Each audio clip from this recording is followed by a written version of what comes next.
Very good morning, students. I Vijay Dubey is here to teach you economics for class 12th.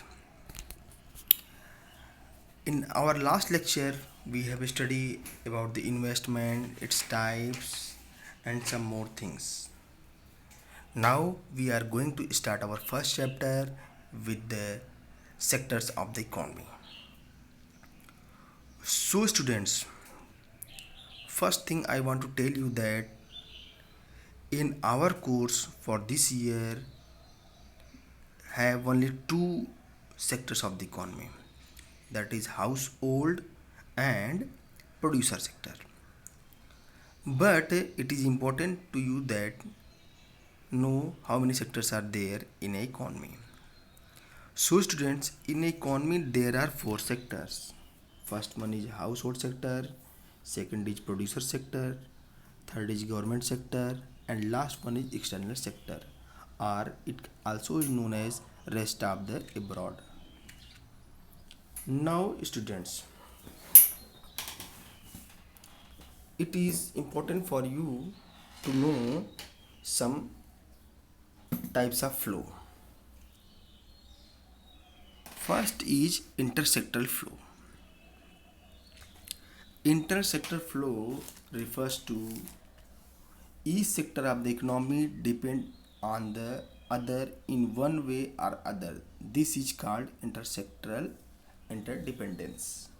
Means every sector of economy is dependent on each other.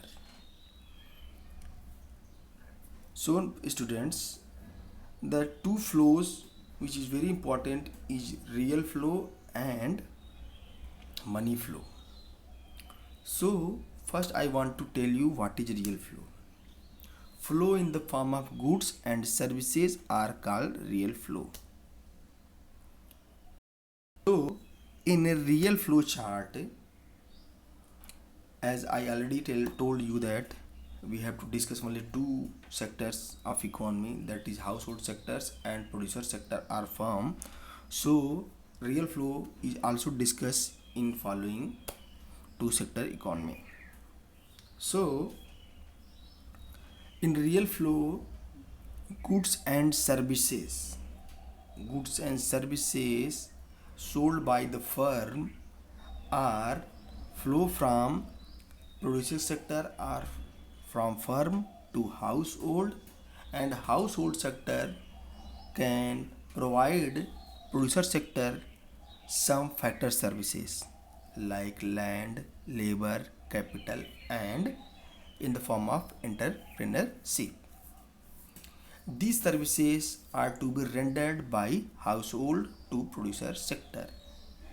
And in money flow, first of all, I want to tell you what is money flow. Money flow is the flow in the form of money is called money flow. So money flow can also be defined in the same manner in the two sector economy from household to producer sector. In money flow, household sector provide expenditure on the purchase of goods and services. Means whatever they had purchased, they give in the form of money to the producer sectors.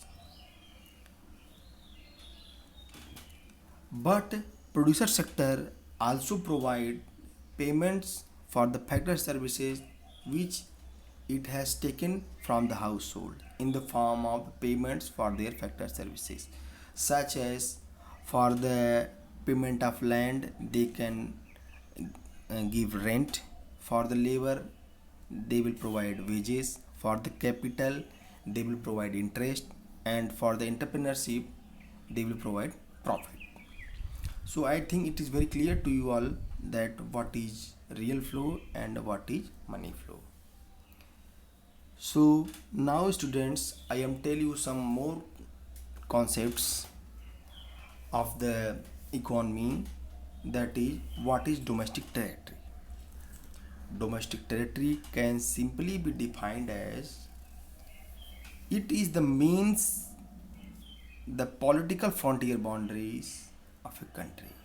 Means whatever political boundaries to be drawn by our country is known as our domestic territory. And these boundaries should be in or outside of our country. It means the Indra Point, which is located in Indian Ocean, is also our domestic boundary. So now let us discuss next topic, that is normal residents. Normal residents are the person who lives in India. So normal resident refers to an individual or an institution who ordinarily resides in our country for a period more than 1 year and whose center of economic interest lies in that country. It means that person is known as normal resident of a country who's who had spent more than 1 year in that country and who is doing their economic jobs in that country. Means whatever the money they are getting from the country simply makes him the normal resident of that country. Now, the students, I am going to tell you who were the citizens of that country.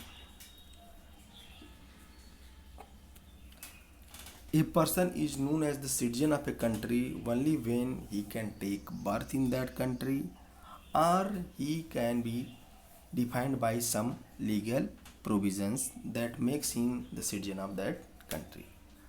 So students, today's topic is over and this topic should be